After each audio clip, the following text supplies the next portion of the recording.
if we can see the first part, which is that the ego is purely fictitious, that it is a symbol or image of oneself, plus a sensation of muscular strain occasioned by trying to make this symbol an effective agent, to control emotion, to concentrate, to direct the nervous operations of the organism. Then immediately it is clear that what we have called ourselves, what we have thought of as ourselves, isn't able to do anything at all. There follows this kind of silence, in which there is nothing to do except watch what happens. But what is happening is watching itself. There is nobody apart from it watching it. And so we get into the state of meditation, or as I prefer to call it, contemplation. So then the next problem that arises is, well, what about all the other illusions? Although they are somehow integrated and centered upon the illusion of ego, nevertheless, the whole value system of what is important, what is not important, what is good, what is bad, what is pleasant, what is painful, has to be called in question. Not in order to destroy the whole value system, but in order to see it for what it is. And that's where we will object and say, well, surely that's a colossally difficult task because we are so long habituated to it. And we have been taught to believe that the longer we have been habituated to something, the more difficult it is to change it. And that is true if you believe it. And if you don't, it isn't. So that's why it's always emphasized, at any rate in Zen, that when anything is to be done, it should be done immediately, without thinking it over in advance. Act at once. And you'll find that characteristic of people trained in Zen. They always act immediately. They don't say, when should we do this sort of thing? They just do it. Because that doesn't build up. It gives no time for the building up of all this reflection of, well, I've done this way for a long time and I really feel kind of draggy about doing it another way. I mean, it's like some people eat the same thing every day. And the idea of suddenly eating something else seems absolutely weird. I remember when I used to have lunch in London, in the city of London. I used to go to a very rather fancy sandwich bar. And there was a very square young man in a derby hat who ordered exactly the same lunch every day. It was fantastic. And so it came that the man who served the bar, the moment he saw him coming in at the door, he had it there. And he would have had a real qualm if somebody had suggested that instead of having a beef sandwich, he should have a smoked salmon one.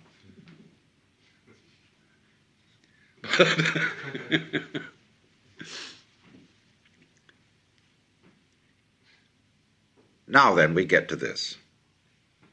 What we are aware of is a complex of vibrations. And we have been conditioned to call them graduatingly good, bad, pleasant, painful.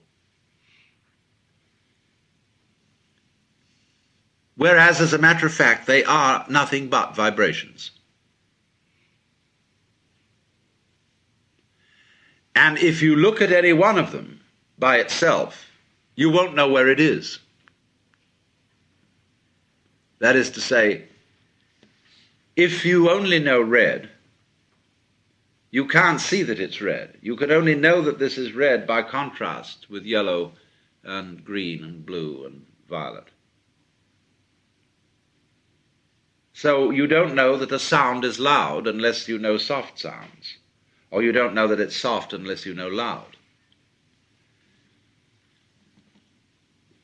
And it is that comparison which gives us the feeling of the spectrum as being varied.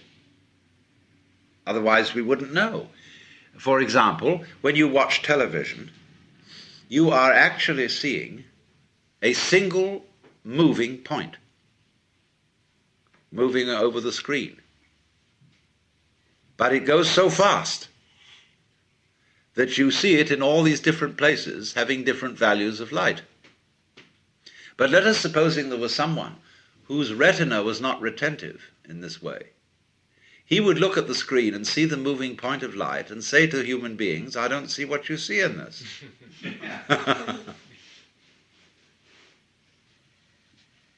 Now, can we, therefore, get back not only to the situation where we see that the ego is a mere construct, but also where we see that all the values we put on the vibrations are arbitrary, and that we get to a position where we see the vibrations simply as the vibrations.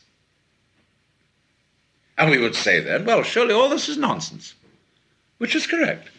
The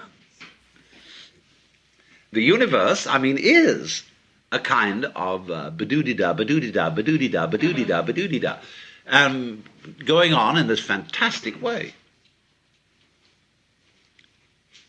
This is why music can be used as a meditative technique. Because a lot of music is nonsense. It doesn't mean anything. But it can be very interesting. So can you get back again to recollecting from childhood your pleasure in events that from your present point of view you would call entirely meaningless? That you could listen to a sound like a twanging metal and it goes boing, boing, boing, boing, and that's fascinating. Boing. It's just boing. And that's all it is. See? Now, if you can really get with boing, see, you can see the whole universe in boing. Really. Because every vibration that's possible implies all the others. And so, likewise, with a candle flame, with a reflection, with grain in wood, anything can, from this child point of view, be completely fascinating. Not because it means anything, but just for what it is that it is shaped so.